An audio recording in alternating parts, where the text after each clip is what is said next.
we walk into the wetland, we'll do a sample point in the wetland and a sample point in the upland.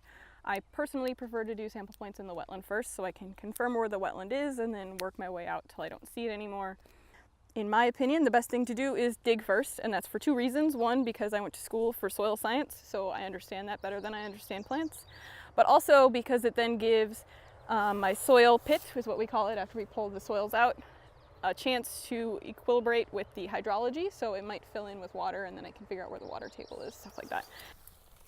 All right, so as I dig down, I do it in segments. It comes out like this, and then I'm going to lay it on the ground near my sample point that I won't step on it, but close enough that I don't lose it somewhere.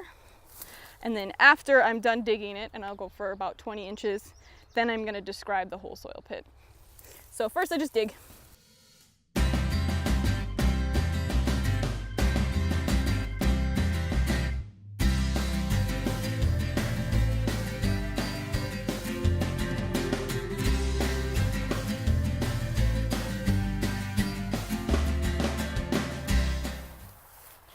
Oh yeah, this is way cooler soil already. Nice. So the first thing I'm noticing as I pull this out is not only are there all kinds of colors going on in here, but as I touched it, I'm realizing that the soil is very saturated. So we're gonna find the water table down here. I like to dig and then make a little area nearby and then lay down my soil profile so that I can describe it all at the same time. And I am digging about 20 inches, although I'm pretty sure I'm going to find a wetland well before that, so I probably don't technically need to go that far. Oh, not sure if you could hear that, but I just heard hydrology. Sound that the soils make as it tries to hold on. So the first thing I'm going to do is figure out how many layers I have in this soil horizon that I've just pulled out. It looks like it's just a lot of the same. I'm gonna open this up because these Dutch augers really mix up the soil, and something you probably can't tell through the film, but I can tell by feel, is this layer to this layer, there is a really steep increase in, I believe, clay.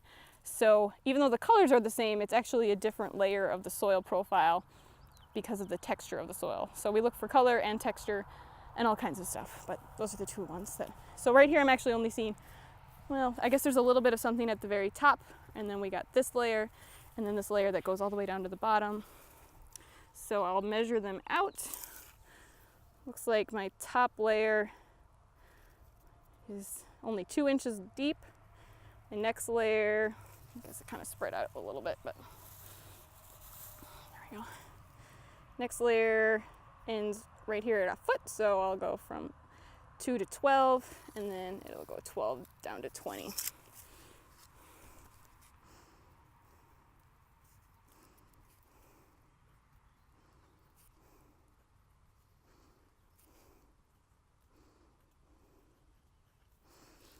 And the next thing I do is I color the soil. So we use these munsell color charts to color soils, and there are 3 different aspects of it to color the soils. So we have hue, which are these tabs on the side, which is the dominant color of the soil, or I'm sorry, of the color we're looking for.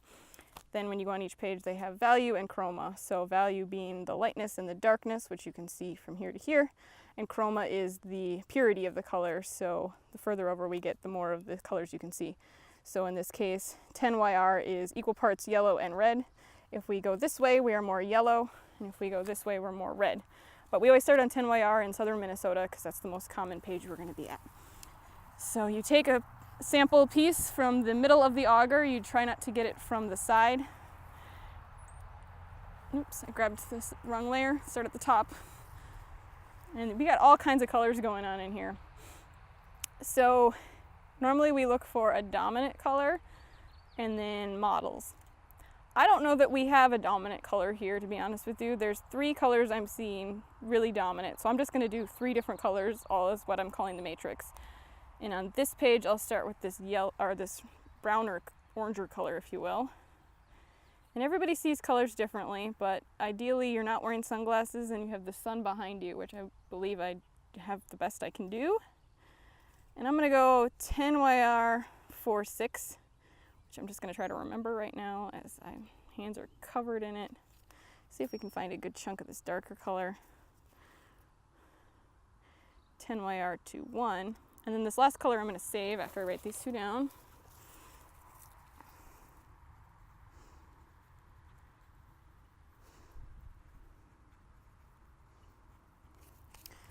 So, see if I can find that piece again.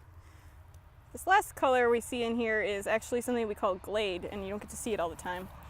And that happens when a soil is saturated a lot. So there's specific colors in the back of the book that are these aqua colors, if you will. And so this happens when iron has been wet for a long time.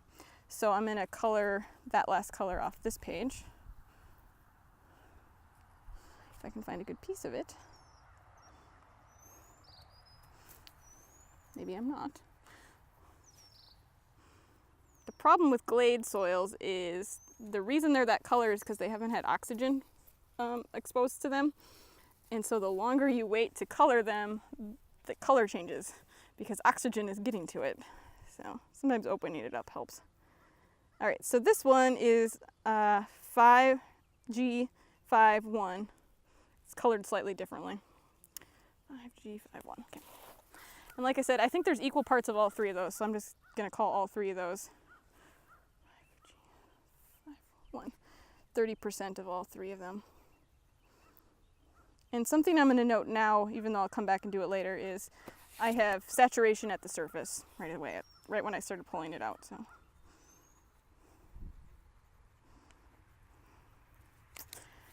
Okay, my next layer, I want to take a clod and open it up to make sure I'm coloring the middle piece. You'll see in here that there are some mixing pieces, and that just happens with the auger. So I like to open it up several times to make sure that those colors I'm seeing are based on the outside of the auger, basically, because that's just mixing from above. So I just try to open up a couple pieces to make sure those things aren't actually occurring, which I don't see them in other places. So I'm gonna assume that's not actually part of the soil profile. Go back to my 10YR page.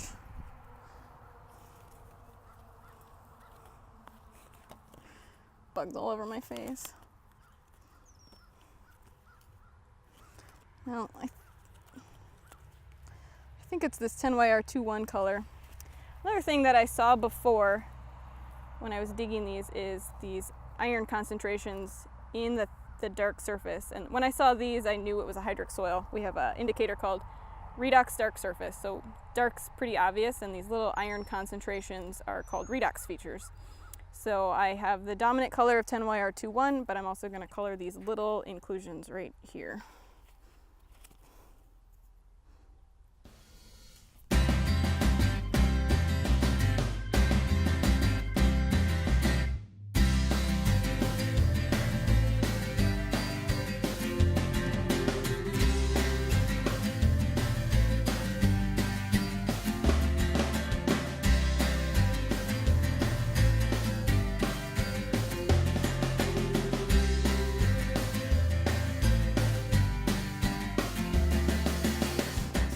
Last thing I want to do is texture the soil, and I believe all of these are going to be in that loam category. A lot of them will have other quantifiers and qualifiers, excuse me, for them. So this top piece might be a loam. The second piece I believe is also a loam, but this bottom piece has a lot more silt and clay in it.